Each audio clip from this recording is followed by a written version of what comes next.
বরিশালের বাকেরগঞ্জ উপজেলার দুর্গাপাশা ইউনিয়নে ভয়াবহ নদী ভাঙনে মানচিত্র থেকে হারিয়ে যাচ্ছে একের পর এক গ্রাম। নদীগর্ভে বিলীন হচ্ছে বসতবাড়ি, ফসলের জমি আর শিক্ষা প্রতিষ্ঠান। সর্বস্ব হারিয়ে নিঃস্ব হয়েছে শত শত পরিবার। ভাঙন রোধে এলাকাবাসী মানববন্ধন করে সরকারের জরুরি হস্তক্ষেপ দাবি জানিয়েছেন। বিস্তারিত দেখুন রানা সন্নামতের প্রতিবেদনে। বাকেরগঞ্জ উপজেলার ৫ নম্বর দুর্গাপাশা ইউনিয়নের জিরাইল থেকে পাটকাঠি পর্যন্ত প্রায় ৩ কিলোমিটার এলাকা ইতোমধ্যে তেঁতুলিয়া ও কারখানা নদীর ভাঙনে নদীগর্ভে চলে গেছে। দিন দিন নদীতে বিলীন হয়ে যাচ্ছে বসতবাড়ি, ফসলি জমি, গাছপালা, এমনকি কয়েকটি শিক্ষা প্রতিষ্ঠানও। ঝুঁকিতে রয়েছে পশ্চিম দুর্গাপাশা ভিরাইল ও পাটকাঠি আশ্রয়ণ প্রকল্পের ঘরবাড়ি, ২টি বাজার, ৩টি সরকারি প্রাথমিক বিদ্যালয়, একটি মাদ্রাসা এবং কোটি টাকা ব্যয়ে নির্মিত সাইক্লোন শেল্টার সহ সরকারি স্থাপনা। স্থানীয়রা জানান, ভাঙনের কারণে বহু পরিবার নিঃস্ব হয়ে পড়েছে এবং অনেকেই বাড়িঘর হারিয়ে উদ্বাস্তু জীবনে ঠেলে যাচ্ছে। এলাকাবাসীর দাবি, দ্রুত কার্যকর উদ্যোগ না নিলে অচিরেই আরও বহু শিক্ষা প্রতিষ্ঠান, সরকারি ভবন ও সড়ক নদীগর্ভে হারিয়ে যাবে। এ অবস্থায় শনিবার মানববন্ধন কর্মসূচি পালন করেন দুর্গাপাশার সাধারণ মানুষ। এতে অংশ নেন ধর্মীয় নেতৃবৃন্দ, রাজনৈতিক দলের প্রতিনিধি, শিক্ষক, শিক্ষার্থী সহ বিভিন্ন শ্রেণী পেশার মানুষ। বক্তারা সরকারের দৃষ্টি আকর্ষণ করে বলেন, জরুরি ভিত্তিতে নদী ভাঙন প্রতিরোধের ব্যবস্থা না নিলে পুরো ইউনিয়ন মানচিত্র থেকে হারিয়ে যাওয়ার শঙ্কা দেখা দেবে। বাড়ি বানিয়ে থাকছে, এর থেকে উত্তরণের জন্য আজকে সর্বস্তরের মানুষ, শিক্ষা প্রতিষ্ঠান, জনগণ, সাধারণ মানুষ, সকল স্তরের মানুষ এর উত্তরণের পথ খুঁজছে। আমরা দৃষ্টি আকর্ষণ করছি, সাংবাদিক ভাইরা, যারা প্রিন্ট মিডিয়ার লোকজন আমাদের মাঝে উপস্থিত হয়েছেন, আমরা অত্যন্ত আত্মবিশ্বাসী যে আপনাদের মাধ্যমে আমাদের এই দুঃখ দুর্দশাগুলো সরকার বাহাদুরের কাছে পৌঁছবে। আমি সকল সাংবাদিক ভাইদেরকে এবং আজকে মানববন্ধনে যারা উপস্থিত আছে সকলকে এই কষ্ট করে আসার জন্য ধন্যবাদ জানিয়ে আমি আমার দুটি কথা বলছি।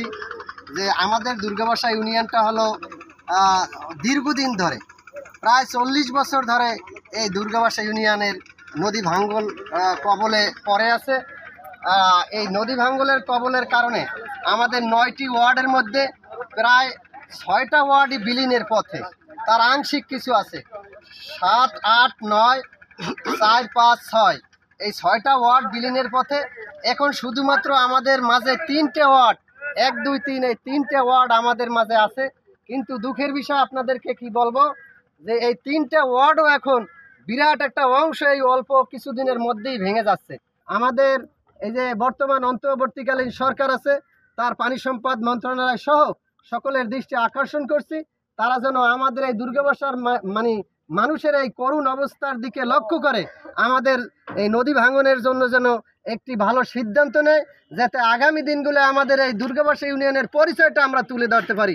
এখানে আমাদের এই দুর্গাপাশা ইউনিয়নের ১, ২, ৩ এই ৩টি ওয়ার্ড এখন কিছুদিনের ভিতরেই একদম নদীর ভিতরে বিলীন হয়ে যাচ্ছে।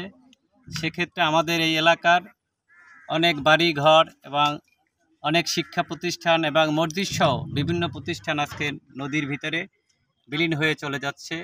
তাই আমি সকল পানি উন্নয়ন বোর্ড এবং আমাদের সরকারের সকল ঊর্ধ্বতন কর্মকর্তার কাছে আকুল আবেদন করব যে আমাদের এই এলাকার এই মসজিদ সহকারে এই এলাকার বিভিন্ন শিক্ষা প্রতিষ্ঠান এবং বাড়িঘর রক্ষার্থে তাদের দৃষ্টি আকর্ষণ করছি। এই ইউনিয়নকে, এই গ্রামকে, এই অসংখ্য প্রতিষ্ঠানকে, মসজিদ মাদ্রাসাকে রক্ষা করে বাড়িঘরকে হেফাজতের চেষ্টা করে আল্লাহ আমাদের সকলকে তৌফিক দান করুক। মহোদয় রুমানা আফরোজ স্যারের দৃষ্টি আকর্ষণ করছি, তিনি যেন আমাদের এদিকে লক্ষ্য রাখেন, দুর্গাপাশার দিকে খেয়াল করে তিনি একটা প্রতিবেদন দেন, যাতে করে অতি দ্রুত আমরা এই বরাদ্দ পাই।